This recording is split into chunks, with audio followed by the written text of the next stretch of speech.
Sometimes we do gotta look stuff up, so let's box. So her key doesn't look good. Let's just my box work. Why? Doesn't look good there, bro. Fine, take it off. I have no say so here.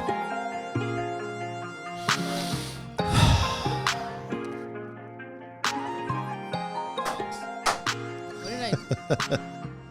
Before we start, I want to talk about baseball games. Yes.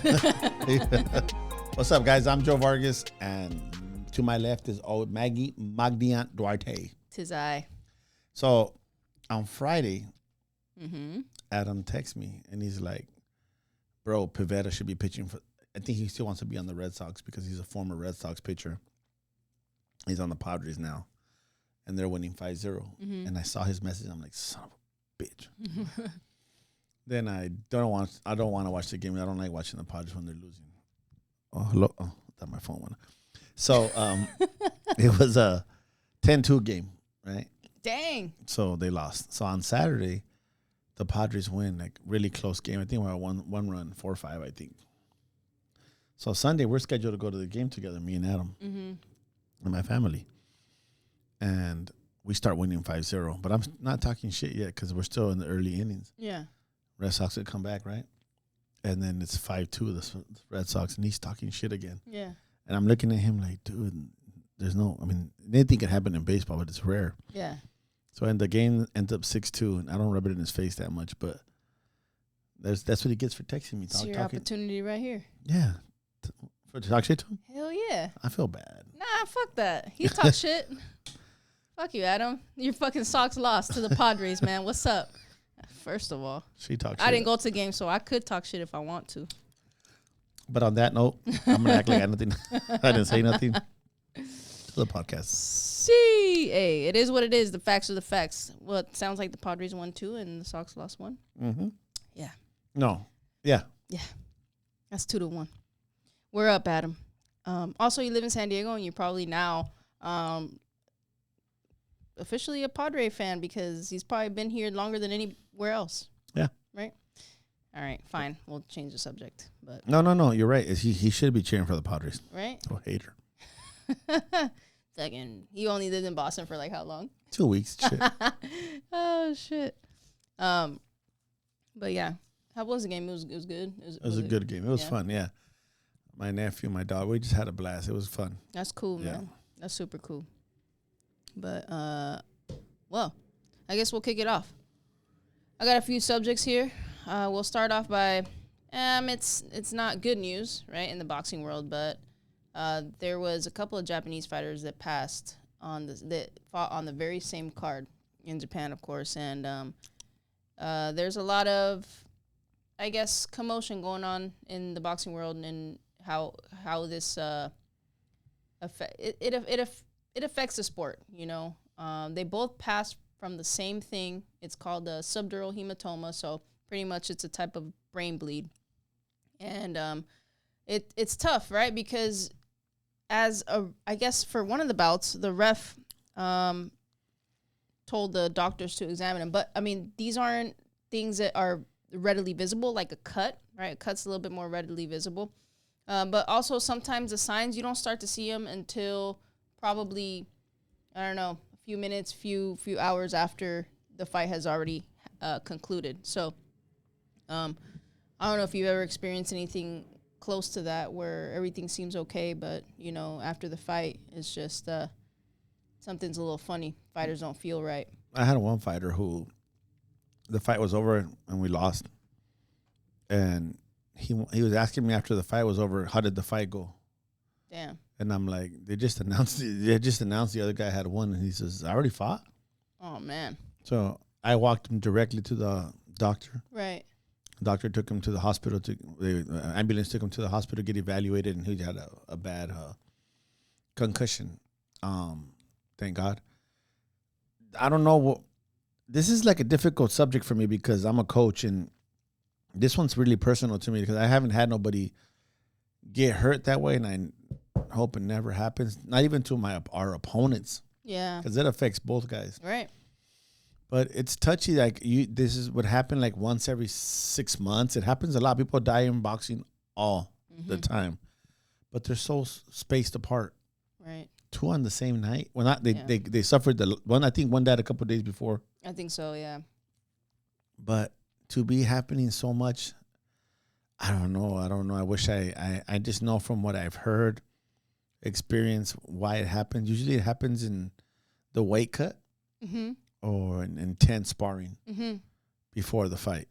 So that's the thing. It's hard to know, right? Because it's not something that's visible. So these injuries can happen. It can happen by one blow, and it can happen by an accumulation of blows also. So it's hard to know exactly when it happens. But what is known is that blood creates pressure in the brain. And the faster you can treat it, obviously the better chances you are of getting on the other side of that.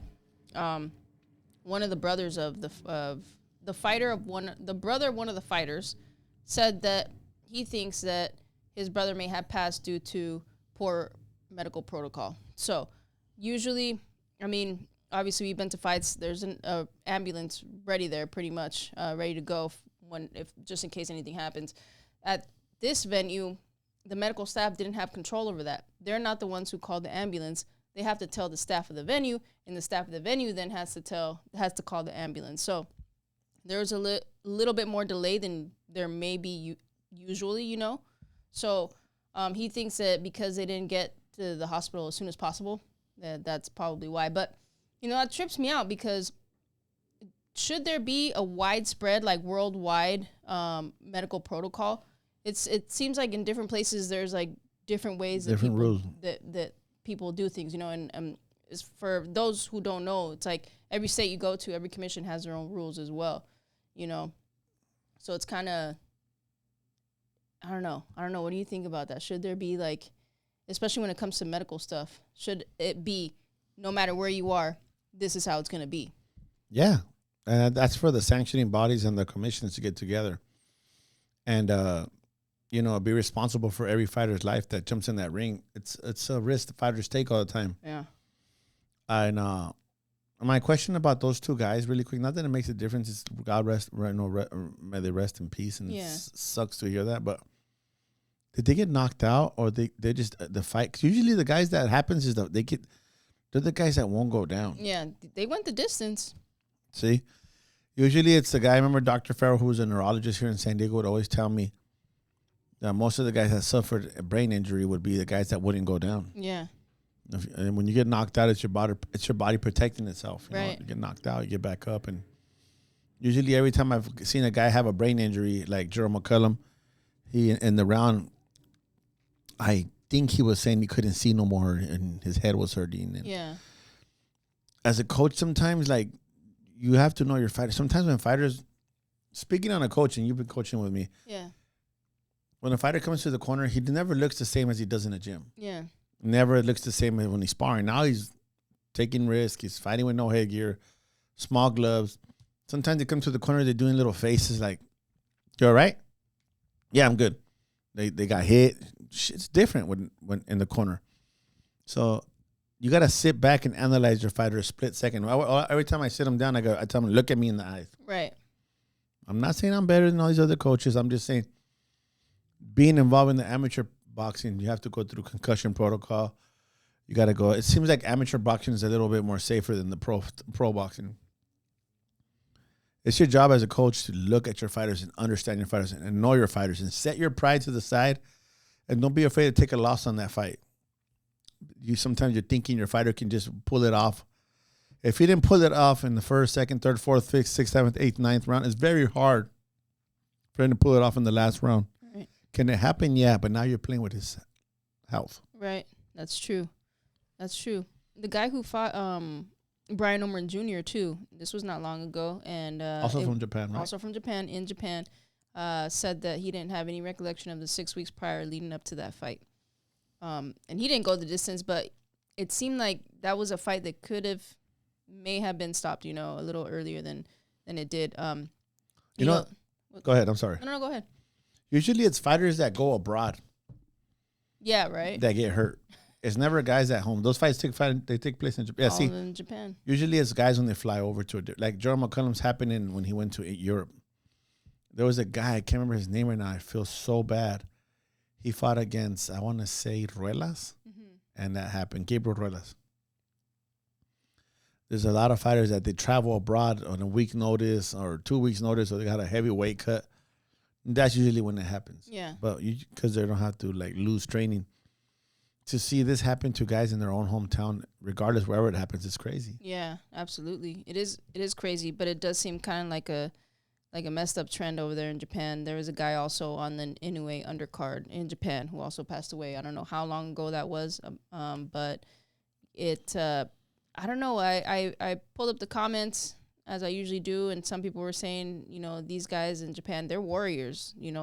Give them that. They're, out there putting it all on the line. It seems like their sparring could be pretty hard, and I think that's also something to take into consideration. Hard sparring all the time probably takes a toll. Yeah, it does take a toll. It takes a toll on the brain. And even though those headgears, I mean, at the same time, you got to think it's not like the headgears. It's really the brain hitting against the skull more than the punch hitting the skull, if that makes sense. That's really where the issue lies, is that the brain's getting rattled and it's hitting against the skull, not so much the punch hitting the skull. I know there's a lot of fighters out there who are watching this who have sparred and got hit with 16-ounce gloves and a headgear. And when you get hit perfect, it seems like they're wearing 8 ounces. That shot well placed, and that's what she's talking about. Your brain just moving inside, hitting the skull inside, is what causes that kind of damage. Yeah.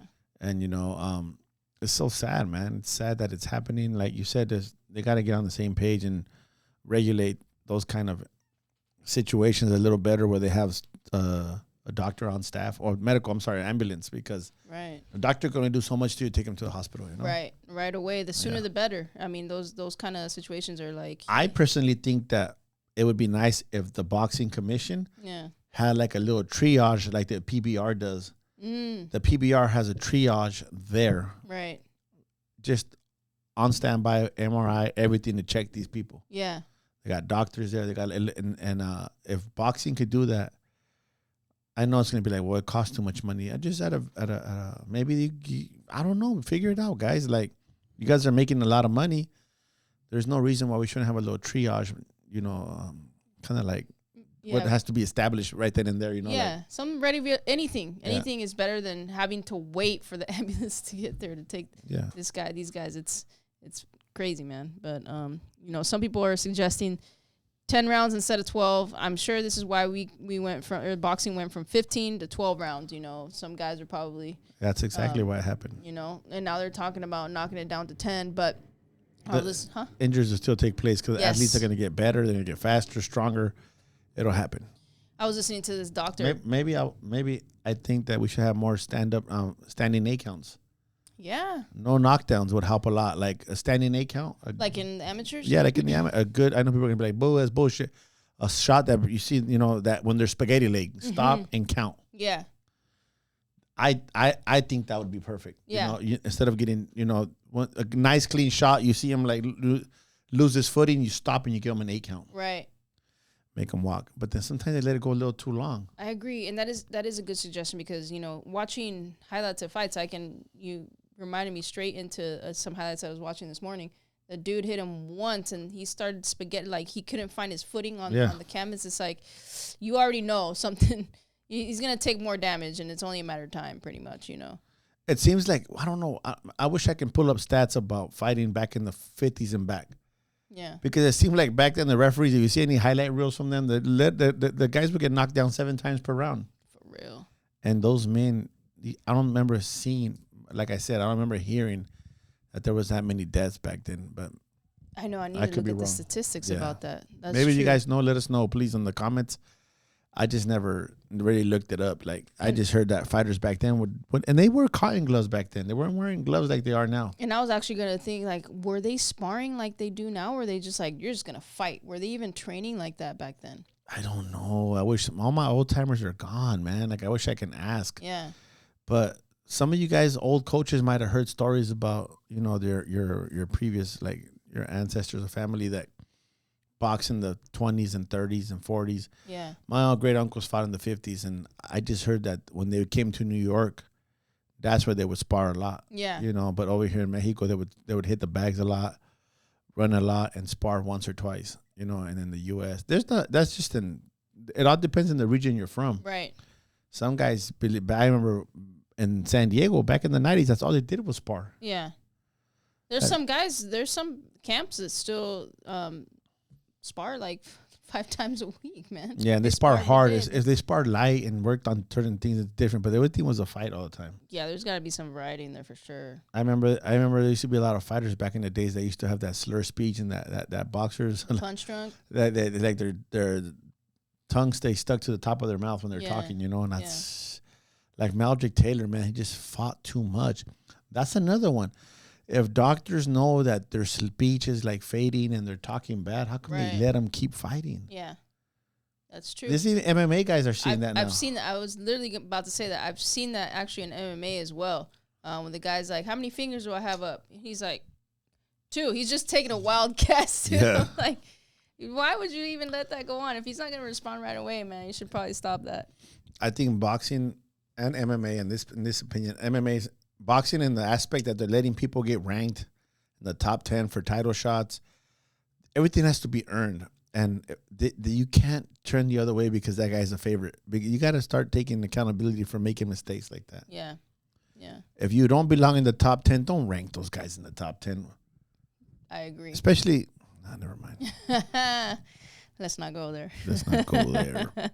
Oh, man. But, yeah, that's what I had down for that. They wanted to change it. And I was listening to the doctor that I got this information from because obviously I want to know a little bit more. And he's saying, dude, honestly, this shit can happen in 1 round. So it's really not about that. You got to take into consideration everything, all the other variables, which would be the medical protocols and also training protocols. Like what's going on leading up to the fight.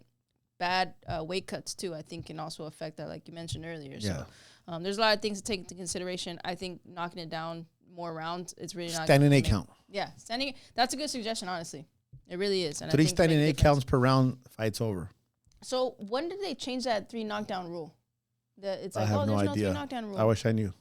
Because I think that also Adam, can you check for us? Oh, he's not in here. Oh, wait, we don't have we don't have enough money to have a guy on the laptop. It would just be Adam. Adam, sponsors. We're looking for sponsors. Adam, you're getting at this episode because you could totally be in here. Because the Red Sox lost. He's chilling in the living room right now. Probably watching baseball right now. Yeah, watching, crying, crying in his Red Sox underwear. That's funny. Yeah, I would bring in the standing 8 counts. Yeah, 3 per round, fight's over.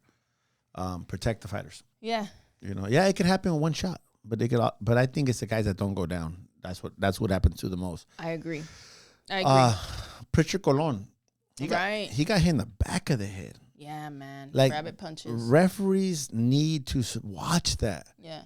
Excessive rabbit punches. Yeah. You know, this is so soft back here, man. Yeah, man. You know, and you can have no room for that. You know, 1 warning and points taken. Yeah.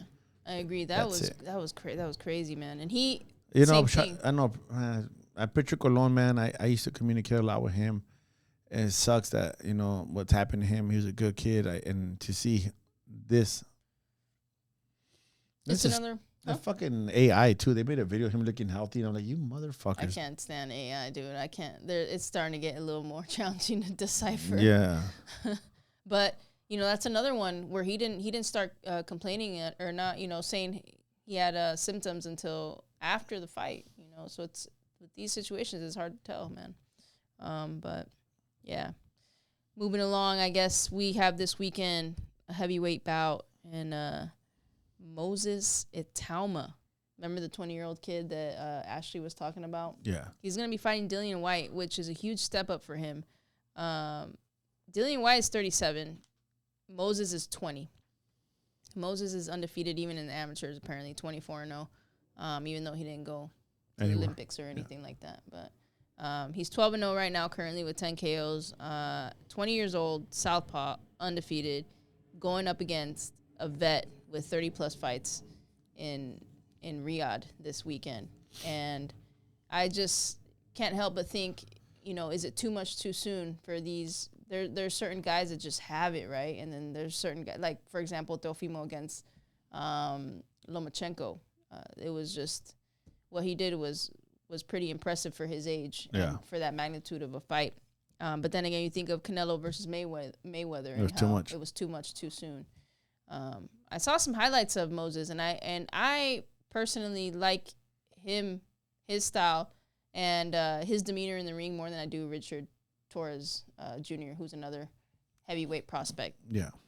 But I don't know if you know either of these guys. I don't, but the story has been presented to me many times, and I hope that they both come out healthy, and I hope the young kid could learn something. But you're talking about heavyweights. When are they going to give my boy Stephan Shaw an opportunity again? That's true, man. That's true. Because I would love to see Stephan against Dillian White. Yeah, man, big shot. Give him a shot. Yeah, I don't know too much about this kid Moses, but I know that he's making a lot of noise, and he's very promising.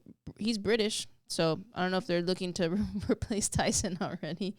But he's a very kind of like explosive heavyweight. He moves pretty flashy for his size, you know, and he's young, so.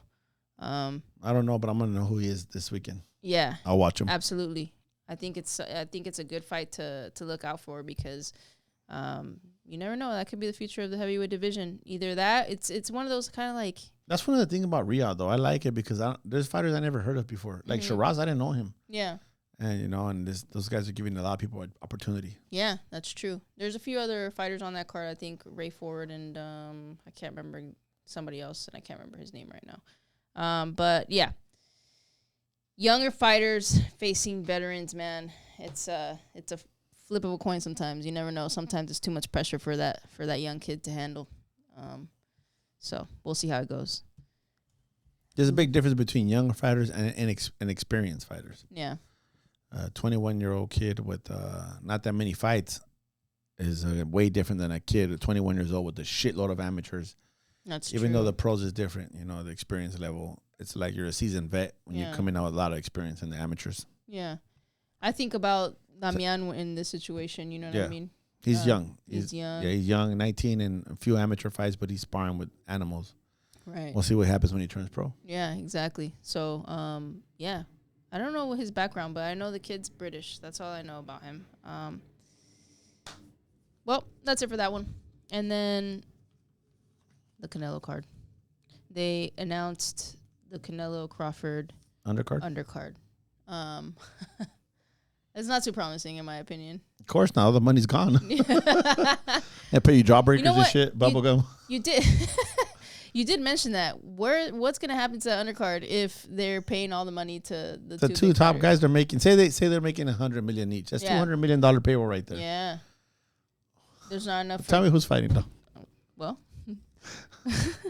Callum Walsh against Fernando Vargas Jr. It's official? Yeah. Which that's actually probably the only fight that I'm looking forward to be I'm not honest. gonna say how much they deserve to make, but Callum Walsh, it's pretty good. Yeah. They're both undefeated. That's a big step up fight for Fernando. Mm-hmm. For both of them, man. It's I'm really actually intrigued in that fight. And then we have, I don't know how to pronounce his name, but it's Mbili. M-B-I-L-L. Mbili. I fought him before with Ronald Ellis. Ah, okay. We fought in, where did that fight take place at? Boston? I don't remember. But I went with Ronald Ellis and cornered him, and we went the distance with Mbili. Mbili, that's what I say. Mbili. Well, he lives in Canada. He fights for Eye of the Tiger. That was a good fight. I mean, he's getting better. Yeah. He's he was in talks to fight Canelo, wasn't he? Shout out to Ronald Ellis, man. I never forget that day. That was a good experience for me. Yeah. That's cool, man. He's gonna be fighting Lester Martinez. Lester Martinez, doesn't he fight for Pro Box? I'm not too sure. I didn't look into him too much. Yeah. He probably does because it's got to be a good matchup. I'll tell you that much. Yeah. And then the last one, Muhammad. I don't know if I'm saying this right. Alaquel against John or Juanito Ornelas. Oh, okay. That's the kid from San Diego. Mm-hmm. Tijuana, San Diego. Yeah. That's a tough fight. That's all they've put out so far.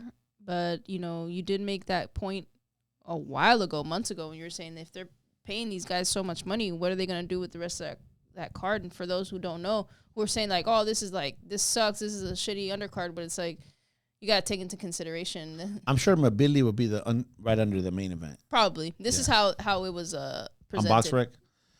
Yeah, but I don't see mobility being less of. He's in a better position than Callum and Vargas. So no shit talking to those boys. You know. Yeah.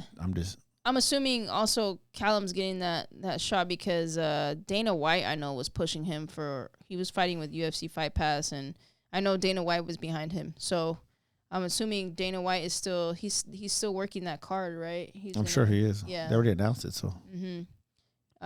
But yeah, I don't know. What do you think? Should this? Hey Dana, that's not a good card for being a super promoter. Just saying, you know. I'm just saying, Dana. What's up, dog? You take your money away.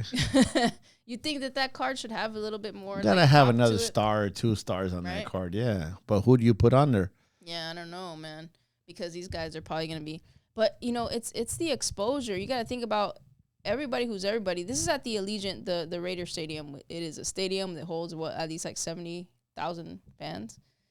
That's a lot of exposure right there, man. And you know, everybody's gonna be trying to get to this fight. So, I don't know. It's one of those weird situations where it's like you got the platform but not the money. I mean, Fernando Vargas is from there now. Yeah. And you know they'll train there, so they'll bring in the local 10, 15,000 people. The rest will come out from abroad, from different places to come see Canelo.